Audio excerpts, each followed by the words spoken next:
Existem trajetórias que não cabem em medalhas e não se medem em pódios, mas sim em superação e coragem. No Histórias de Vida de hoje, nós vamos contar uma dessas trajetórias. Uma vida marcada dentro dos pódios, mas moldada também profundamente pelas vivências fora dele. Nosso convidado de hoje é o José Palermo, conhecido também como Mestre Tilico. Mestre, obrigada por nos receber e seja bem-vindo.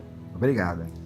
Eu queria que o senhor começasse falando sobre sua trajetória de jovem, começou com 15 anos, mas não foi no Taekwondo, foi no Kung Fu, né? Na verdade, tem uma história um pouquinho antes, né? Uhum. Na verdade, eu comecei Karatê, né, com 13 anos com Mishima, só que o meu primo ia lá, né? Eu era muito pequenininho, meu pai não deixava ir, era na cidade, no centro, na Campos Sales. Uhum. Então eu comecei no Karatê, mas aí meu primo logo refugou, parou e eu parei, né? Aí logo em seguida, eu me ingressei no Banco do Brasil, né? Porque naquela época meu pai queria que eu trabalhasse. Uhum. E eu comecei a trabalhar no Banco do Brasil, estava na escola normal e descobri o Kung Fu, que meus amigos falaram que era no centro. Então, como o Banco do Brasil era próximo da escola normal e a academia Binhu também era perto do Mercadão, eu passava o dia inteiro no centro, né? Eu saía daqui da academia, onde eu morava aqui mesmo, ia para lá, né? E vivia esse mundo meu, né? Desde novinho. Certo. E no meio desse caminho, quando o senhor é do Kung Fu para migrar para o Taekwondo, teve um percalço que foi um acidente em 87. Queria que você falasse um pouco sobre esse acidente e o que mais o senhor teve medo naquele momento? Foi perder a visão ou medo de não continuar no esporte? Aí eu parei com o Kung Fu e aí como você disse, eu ingressei no Taekwondo, né?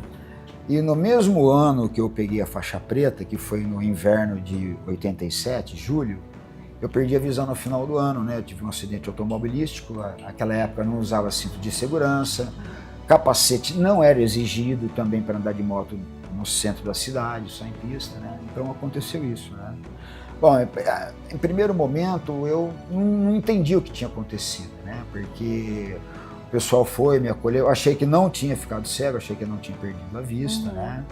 Mas depois de uma semana, minha mãe, com um jeito meio psicológico, assim, foi explicando, né? E todo mundo já me recomendando para mudar de profissão, tudo, e aquilo não cabia na minha cabeça, né? Não cabia.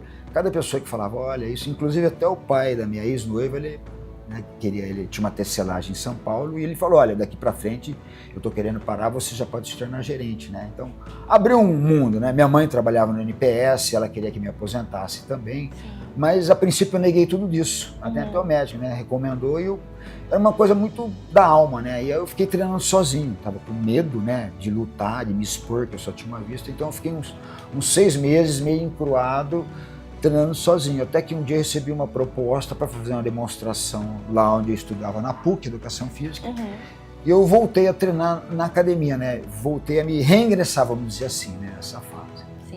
E depois que o senhor voltou para o esporte, o senhor também mudou para treinador. Exatamente, né? Eu ressignifiquei. Eu não comecei o Taekwondo muito novo, porque o Taekwondo chegou aqui em Campinas na década de 80. Então eu já tinha aproximadamente uns 20 anos, né? Então quando aconteceu o acidente, eu já estava naquela idade de decidir, né? O que vai fazer, se formando na faculdade, educação física, lutando, mas naquela época a gente pagava, pagava para lutar, né? Hoje não, hoje tem salário e tudo, né? Então eu comecei a colocar na minha cabeça que eu tinha que começar a dar aula, para eu não afastar do Taekwondo, continuar treinando.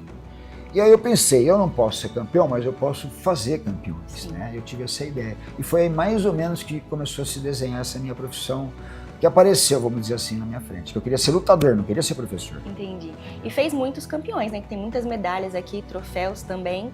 Eu queria que o senhor contasse um pouco sobre a trajetória de começar a ser treinador e ingressar logo nas Olimpíadas. Como que aconteceu esse convite? Como que o senhor conseguiu essa conquista? Bom, eu como também não tinha uma idade muito avançada, tinha alguns atletas que tinham, vamos ter uma diferença de 8, 10 anos de mim, então eu conseguia treinar com eles. Então eu era um treinador um pouco mais eclético, vamos dizer assim, né? Eu participava do treino, dava o treino, lutava, explicava, porque eu não tinha limite. Uma visão só não me atrapalhou na minha parte física, né? Então eu era praticamente um treinador lutador, né? Então isso daí ajudava muito. Então eu conseguia extrair mais da pessoa, né? Eu chamava como se fosse futebol, chamava, batia o pênalti, mostrava como é que era. Era praticamente um lutador treinador, entendeu? Então acho que isso daí contagiava um pouco, porque além de eu explicar, eu ia lá e mostrava e fazia, entendeu? Então acho que isso foi um grande segredo que eu não percebi naquela hora. Entendi. Queria que o senhor contasse pra gente como foi a ida para as Olimpíadas em Atenas. Bom, isso aí eu tenho que contar um pouquinho da história, que Campinas ajudou muito, né? A prefeitura, a Ponte Preta, muitos parceiros que eu posso até esquecer aqui agora de agradecer, né? Pessoas que ajudaram e nem falaram, Patropi, muita gente me ajudou. Então a gente tinha uma estrutura e tinha uma equipe de Taekwondo de Campinas e a equipe Ponte Preta Campinas, entendeu? E, então o técnico da seleção brasileira já estava vendo o meu trabalho. Ele via que meus atletas eles eram mais ecléticos, eles tinham assim eles não tinham estilo próprio, porque eu gostava de mudar muito o treinamento, participava, né? Então meu trabalho já estava sendo observado. Em 95 eu estava em São Paulo, na Federação Paulista, tocou o telefone, a secretária ocupada, eu atendi o telefone, era o mestre Carlos Negrão, o atual técnico da seleção brasileira. Aí ele falou, quem é? Eu falei, é o Tilico. Aí ele falou, ô Tilico, o que você tá fazendo aí? Eu falei, ô mestre, eu tô ajudando aqui a secretária, tô ocupado. Ele falou, você não quer ir no Mundial, não? Trabalhar de técnico? Eu falei, peraí, não caiu a ficha, né? Eu falei, quem era eu, né? Que eu nunca tive grandes títulos, nada. Tinha bons atletas já tinha um caminho trilhado, mas estava bem no começo, no meu segundo ou terceiro ano como técnico. Aí eu aceitei a proposta, né? E aí já fui para Filipinas, Campeonato Mundial em Manila, né? Já tive sorte de ficar com alguns atletas que eram de ponta, Lúcio Aurélio e tal, então a coisa já começou a acontecer muito rápido, vamos dizer assim. Entendeu? Sim. E no caso, estar nas Olimpíadas para o senhor, você falou que nem esperava esse convite, mas foi um sonho realizado? Olha, é uma coisa também legal que você perguntou. Um dia minha prima chegou e falou, acho que uns 10 anos atrás, ela falou, Tilico, você realizou seus sonhos, né? Eu falei, como assim? Ela falou, você não lembra, não? Há muito tempo atrás, você nem estava no Taekwondo, ela falou, você falou duas coisas para mim, que eu ia conhecer os Estados Unidos e um dia eu ia para uma Olimpíada. E aí ela falou que eu falei, né? Então a gente tem que tomar cuidado. Eu até brinco com meus alunos, falei, toma cuidado com o que você pede, porque às vezes Deus escuta e também acaba realizando, né? Mas eu acredito, Camila, que tudo isso aconteceu porque o meu sonho era o sonho das outras pessoas. Então era um sonho não individual, era um sonho coletivo. Então acho que as coisas ficavam mais fáceis de acontecer. E o senhor citou também que aqui os seus alunos, eles têm um diferencial. Eles vêm aqui não só para aprender a luta, mas também para a mente deles, né? Melhorar a mente. Eu paralelamente com o Taekwondo, eu me interesso por algumas coisas também que não são muito assim do ramo, né? Astrologia, meditação, respiração, autocontrole, eu fui fazer alguns cursos fora. Então isso me ajudou muito a colocar na arte marcial, porque a arte marcial é uma ferramenta, né? Eu percebi quando um adolescente, um jovem, ele começa a praticar, ele começa a se entender. Ele sabe que tem braço, perna, dente. A gente não percebe, mas a gente tem que administrar nosso corpo. É que nem você. Quando você acorda, você não vai lá dar um trato no cabelo, a mulher, ela se maqueia, entendeu? Então você já começa a se cuidar. Então aqui eu começo a mostrar isso, que isso é importante para ele. Porque se ele fizer igualmente a todo mundo o que ele faz, ele vai ser mais um. Então eu sempre falo, olha, vai fazer um curso de inglês, que é fazer uma faculdade, presta mais atenção na aula, se concentra mais em você, né? Hoje o pessoal fala muito em seguidor, eu falo, olha, segue você em vez de seguir alguém. Né? Que naquela época não tinha celular, nada, né? Então eu vejo hoje que as pessoas estão muito fora. Então aqui, na luta, no Punse, no Kata, tudo isso remete a uma automeditação. Então você começa a se descobrir e começa a focar mais em você e não no que está fora, entende? Eu acho que é mais ou menos por aí. Perfeito. E no caso também, para o senhor falou que aqui é sua missão de vida. O senhor não consegue sair desse local. Olha, um pouquinho antes de a gente começar essa matéria, a gente conversou um pouco. Sabe o que eu sinto hoje, Camila, que eu posso falar para vocês? É que foi uma missão que foi me dada. É tipo um dom, sabe? Um velhinho que benze, ou uma senhora que tem o dom de fazer casamento, sabe? Ou aquele velhinho que faz aquele salgadinho na esquina. Eu acho que eu fui uma pessoa que foi enviada para fazer essa missão, para as pessoas se direcionarem, se encontrarem com elas mesmas e encontrarem a missão. Porque muita gente já saiu daqui falando, agora eu já sei o que eu vou fazer na vida. Eles usam o Taekwondo para isso. Então, quando o senhor entra aqui nessa academia hoje em dia e lembra de como começou lá atrás, o que o senhor sente no coração? Sente que está com a missão cumprida? Mas Olha, tem muito por fazer ainda, né, claro.